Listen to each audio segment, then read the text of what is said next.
Mongo chatter, Mongo chatter, Mongo chatter, Mongo chatter, Mongo chatter.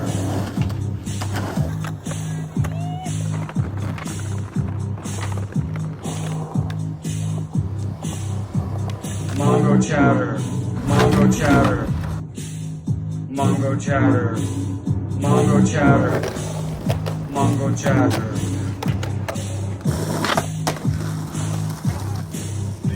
Mongo chatter. One thing, and I've talked about this before, and I don't know if it's just laziness or the emperor's new clothes or whatever, but I've seen it in skateboarding, particularly in like soft goods manufacturing. It's like there's like something will get hot, and then every company will do it. They'll be like, "Oh, we're doing a slip-on shoe. We're all gonna do a slip-on shoe now." It's the company Huff with the weed socks. Oh yeah, there you go. Perfect example. People who know skating and know, like, it's like there's the New England thing is like there's a lot of like, in one way or another, you got to figure it out for the winter. Be it a crappy indoor park or a trip to Tampa or whatever. Like, was it like a lot of this traveling during the winter time when you were getting out and about? We went to Florida once in the winter, but no, they were usually summer trips. Even though we were going down south, I remember being in South Carolina, and it was like 1 billion degrees. We're like, oh my God. But it was kind of like when everyone had the time. Yeah.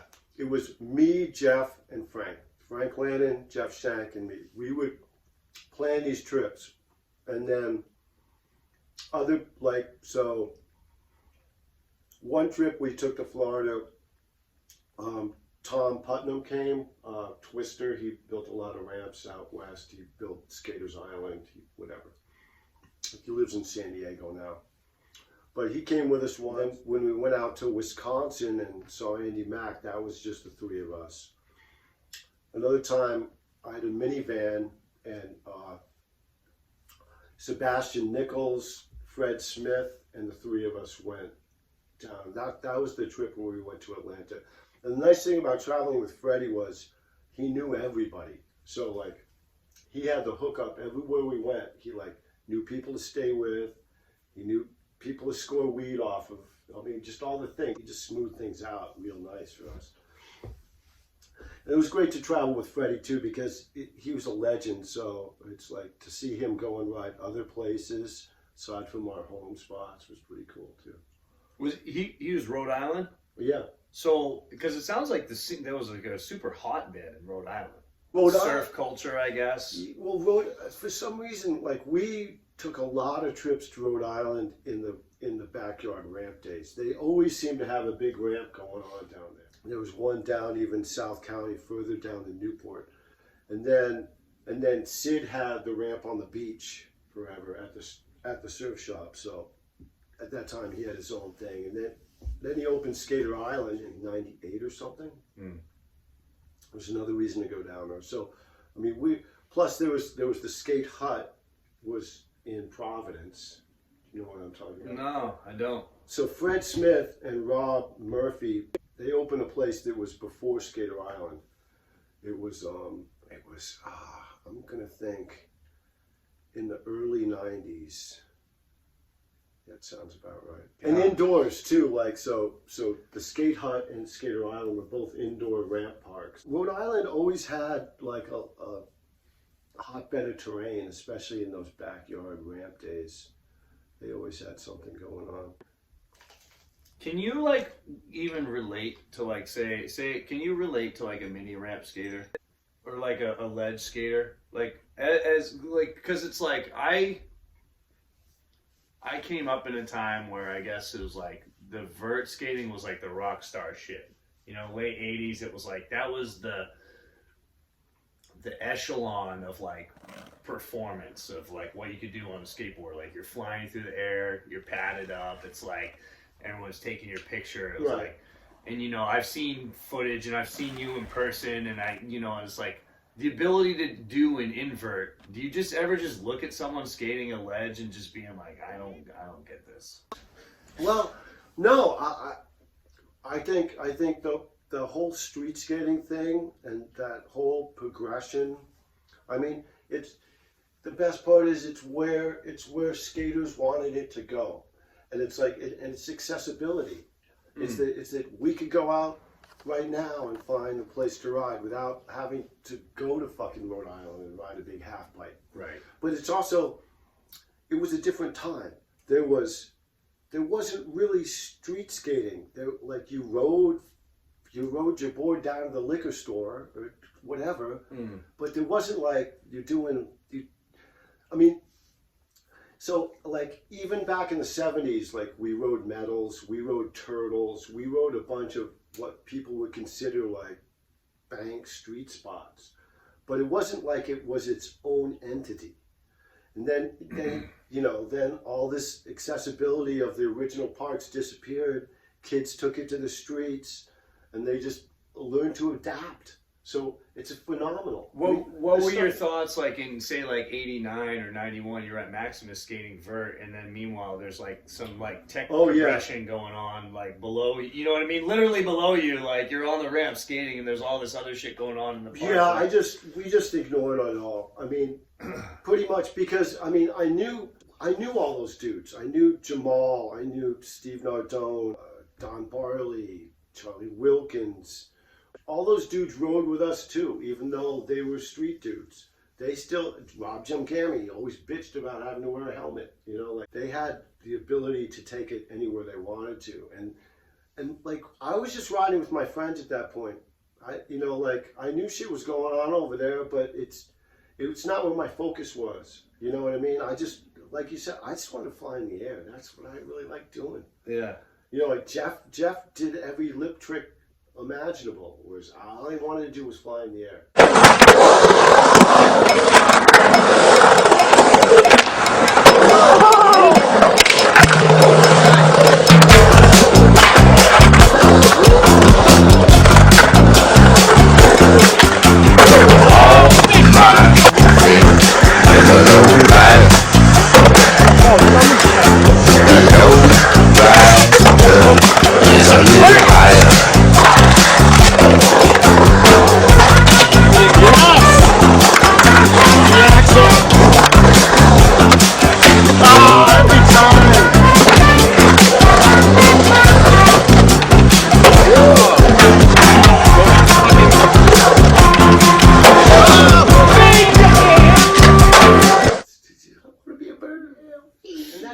Skateboarding, you could do whatever you want, and now it's become like a hybrid of all these different things, which is what I think's really neat about like some of the parks, like the new park up in Derry that you know. Oh yeah. Did you see it? I haven't. I've ridden it twice. I gotta go. But I mean, for a tranny skater, it's great. It's better than National in a way, and I like the National Park with all the pump bumps and stuff. Yeah. But I can't generate the speed to hit the bigger things there. So it's like to be able to generate that speed, like that park in Derry is pretty good that way. It's a long way to the top. I guess I just have like we can kind of wind it down. I have one or two more things I just want to touch on, I guess. Well, two things that, okay, well, the Victor. Where does this come from? Your nickname as the Victor. It's a very interesting, provocative sounding nickname. I've had a bunch of nicknames over the years. Mr. Gone, Chicken Man, Retard Boy, the Victor. The Victor's pretty good out of those. But you know what it is about a nickname is you don't get to pick your nickname. Right. When I went to the skate park when I was a little kid, when I first started skating, I had really bad chapped lips all the time, and my mom or whatever never got me chapstick, so I go like this, and I get a rash from going like this all the time.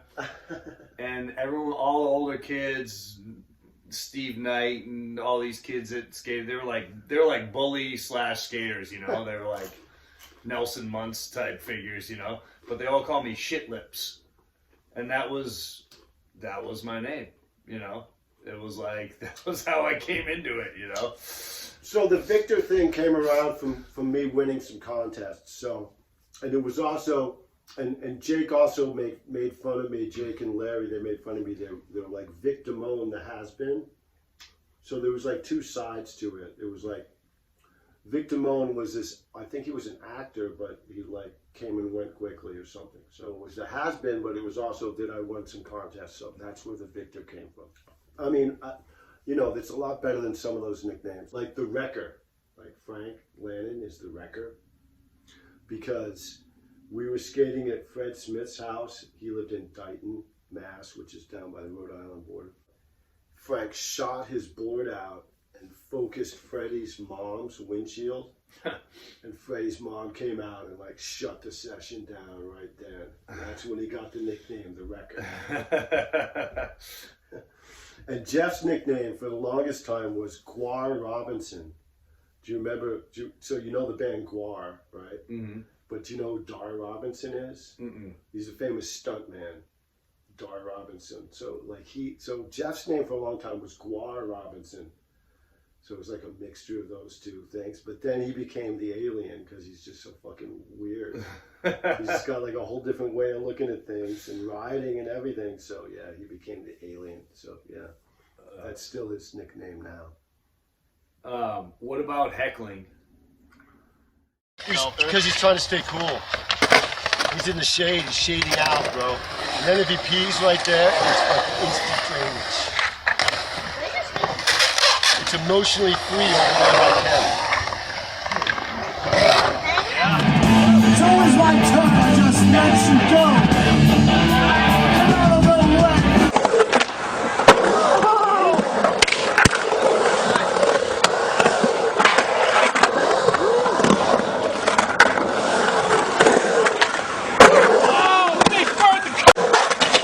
Yes! On the axle. Ah, every time.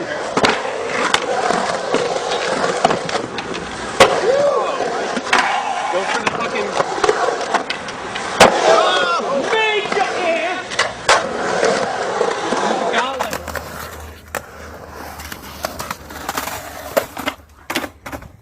Safe. So when it started in the 70s, skating, like it was kind of like hippie oriented, and people weren't really aggressive about it. And then when punk rock came in like 79, 80, everything changed. And it was also when there was a big boom in the sport. So all of a sudden there was just too many fucking people. This is when snaking became big, and heckling, and it's like, it's like, get these kooks out of my way, you know. So there was a whole thing, and now you'd be up on like child abuse charges for the stuff that we used to do then to these guys, to everybody. No, it was just like this domineering, and it's like it would really come to a head if you decided you were dropping in and I'm dropping in, and like we dropped in together, and I just like run you off the course, you know, but like follow you and then just push you over or something. Like it could get really ugly. I remember once we were skating, so Sloppy Sam, he has a pool in his backyard in Cranston. When that first opened, we were riding, and this guy from Worcester, he snaked me, and Big Tim just hucked his board right at his head as he was riding. He was just yelled at him, "Respect your elders!"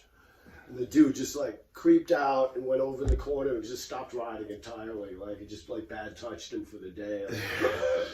You know, like that's not something I was gonna do, but I was pissed. The dude, whatever.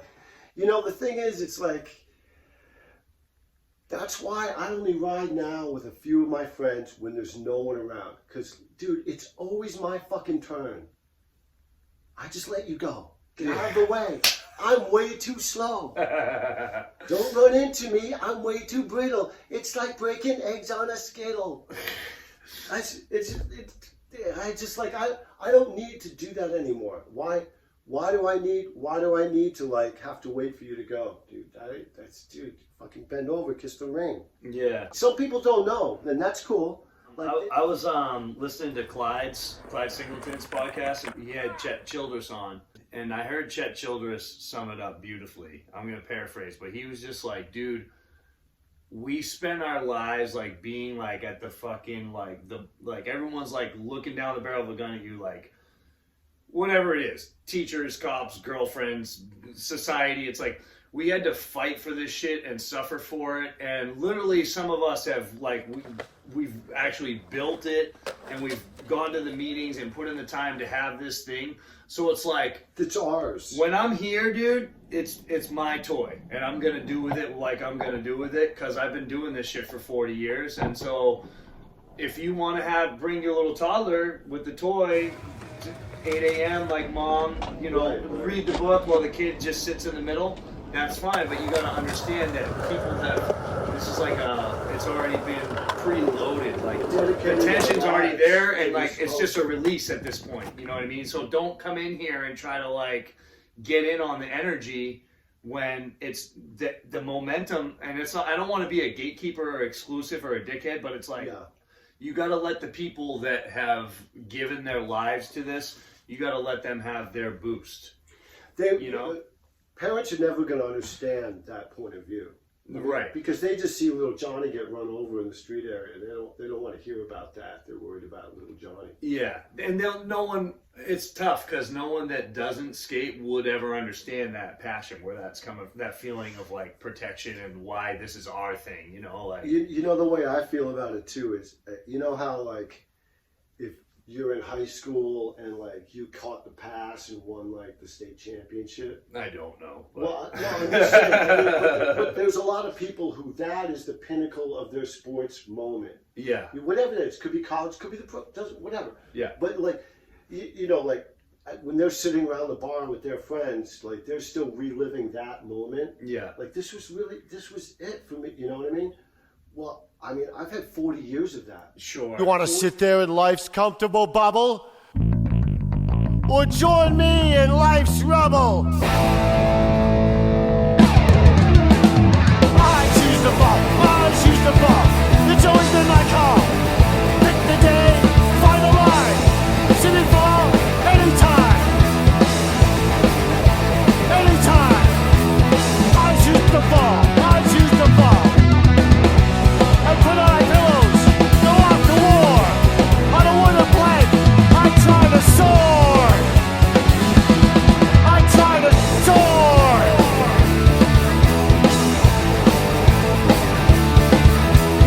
I choose the ball, I choose the ball. It's always been my call. Pick the day, find a line. Shimmy fall anytime. I drink too many bottles. I won't stand tall. Yeah. 40 years of these moments with my friends every day. Skateboarding is all I've cared about for 45 years. Everything else, you know, aside from my family life and things, other things that are important to me. But as far as like my personal time and what I decide to think about and do and focus on, it's all been skateboarding. Yeah. And it's very hard to grow gracefully old in the sport. Being 60 now, like I can only do so much, and you have to be. It's really hard to be happy with that and not, because like I can try the tricks, but I can't take the hits. So it's like I can't. And like I said before, I'd rather be able to go walking with my wife in the woods than to be able to do another frontside air. You know, but Yeah. But you know, that's why I try to stay in shape still. That's why I wore all these pads for all these years. It's like I'm trying to preserve something that is very fleeting. You know, you're only as good as your last run, and it's like that's all you got. Right? Yeah. Yeah, it's gnarly. I know. And you know, it's coming to terms with your own mortality. I mean, we're all dancing down this road, dude. There's exits all over the place. I see people taking off and dying fucking left and right. And That's what I'm talking about. Wait, but it's the wit.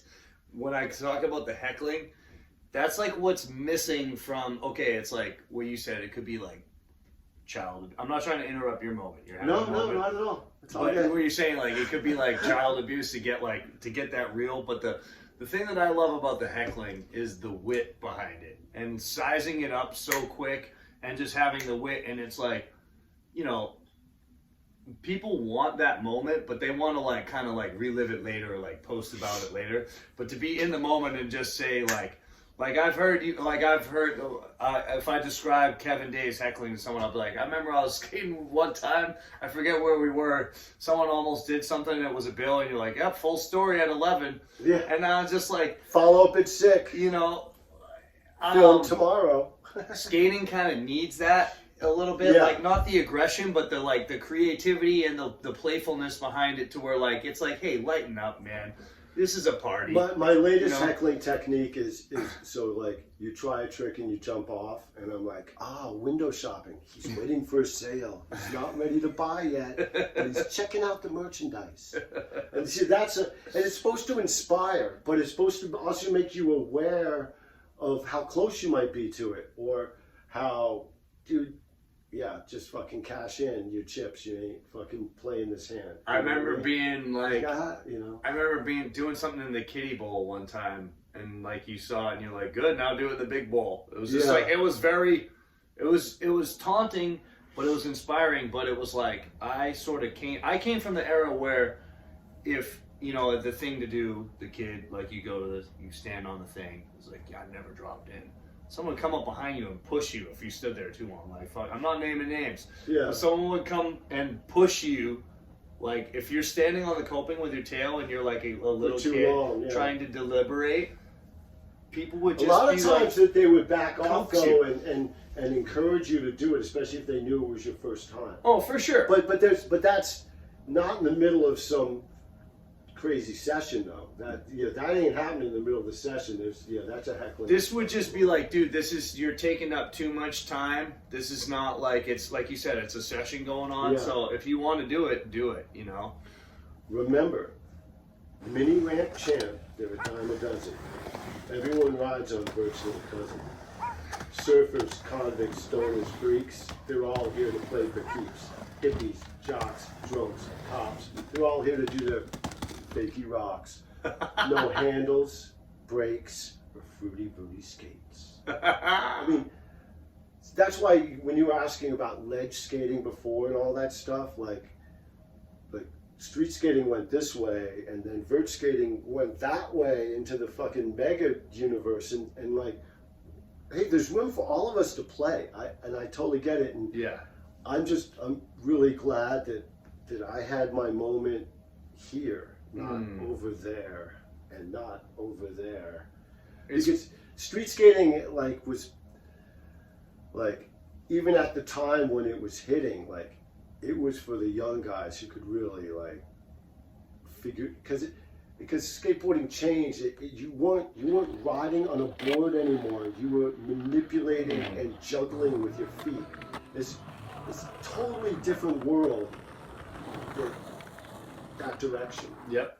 You know what I'm saying? Yeah. You know, because it changed everything. But I think it made every skater after that a better skater. Because if you can manipulate your board over here, then all of a sudden you can do it on vert. To be in the middle of all that as things changed and watch it come and go was just phenomenal. And we had a pretty good scene around here that way, because there was a whole bunch of street skating progression going on here in Boston.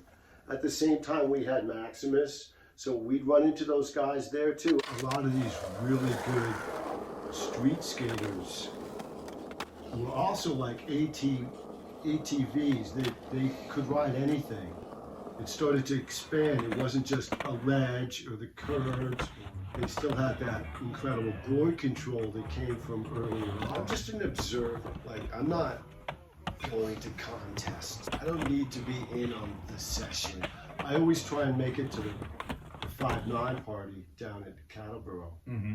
That's always a really good time that brings everyone together. All right, and it's generic. It's as deep as, I don't know if you've ever watched these things before, but I always ask the same question of everybody, and it's a little over the top and generic in how broad it actually is. What is it that you want to say to me myself, the universe, skateboarding. Ta-da! Thank you. True. Like, I know my life personally, I feel like I've been blessed by having skating in my life, and particularly the traveling aspect, traveling while being a skateboarder. I think that there's kind of nothing else like that. And I feel like I have a rich For tapestry. the mission. You mean like when you're going, like, we're gonna go here and ride? Just in general, being exposed to different scenes and places as a skater, and you're like, you meet all these characters, and it's like you look back on your life and you're like, wow, this was fucking, it's been a pretty interesting time. And that's like, so, and I feel like that for someone like like I'm younger than you, and it was like, it's a different time. It's like, that's probably only a flicker of what you can, and you're older than me. You could probably look back and have an appreciation for like this rich tapestry of life that's like, you know what I mean? Like, you look back at the wake, the chaos behind you, and you're like, whoa, man, You know what it is, skateboarding too, is is- just a trip. I almost blew it.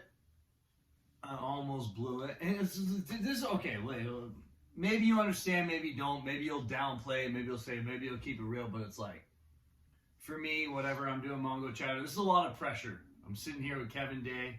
It's like, invariably, there's going to be something I didn't ask you, something I forgot, something I left out. Like, what's the deal with Food Town? It's a club, it's a crew, it's a skate crew. No, it's a grocery store. I know it's a grocery store. Right. Food Town is a grocery store that's directly across the street from the Cambridge Bowl. It's been there ever since I've been going there.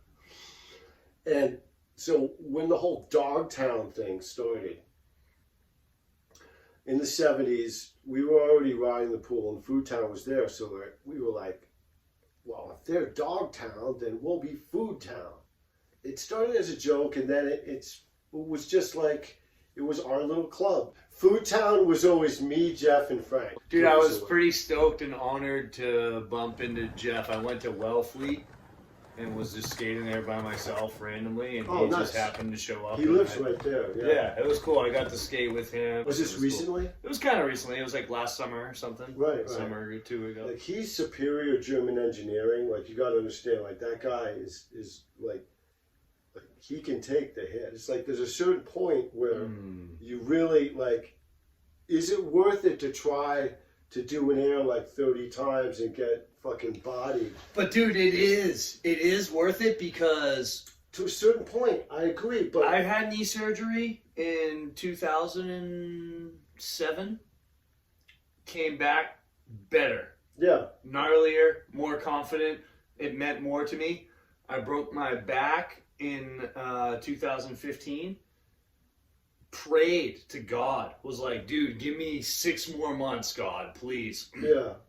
And since that happened, over the past 7 years, I've had my best skate life ever. I've skated the best that I ever have in my whole life. I've progressed more.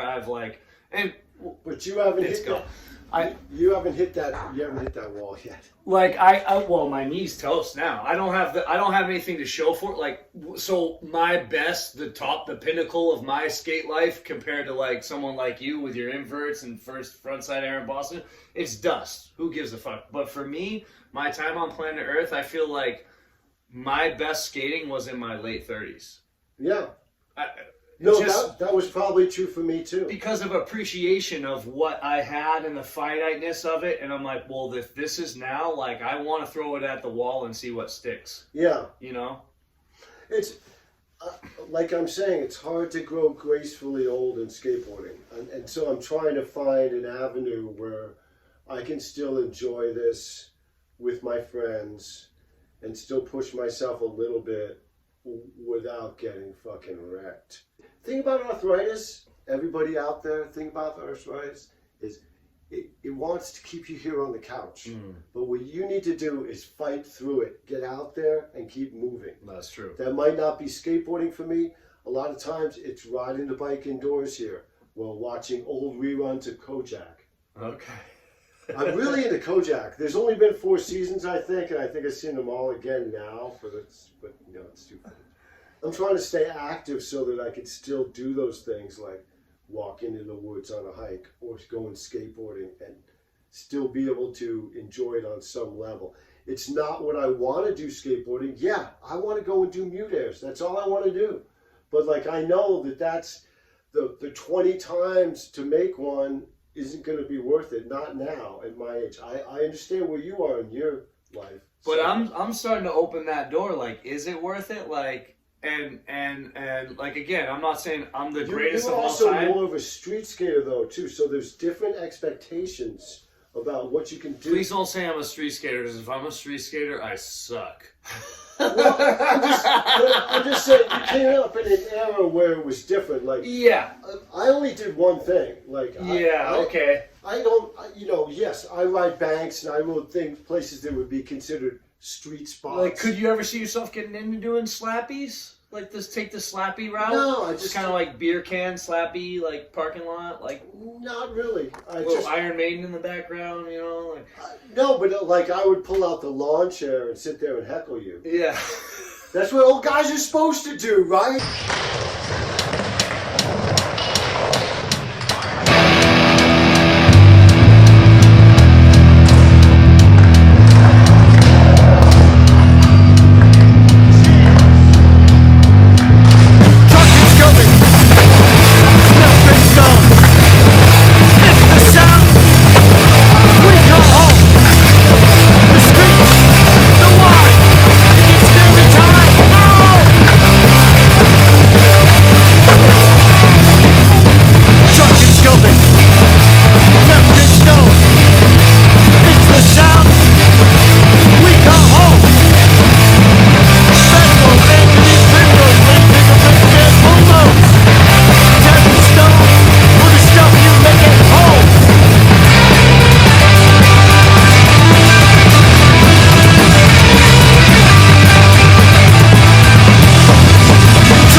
Yeah!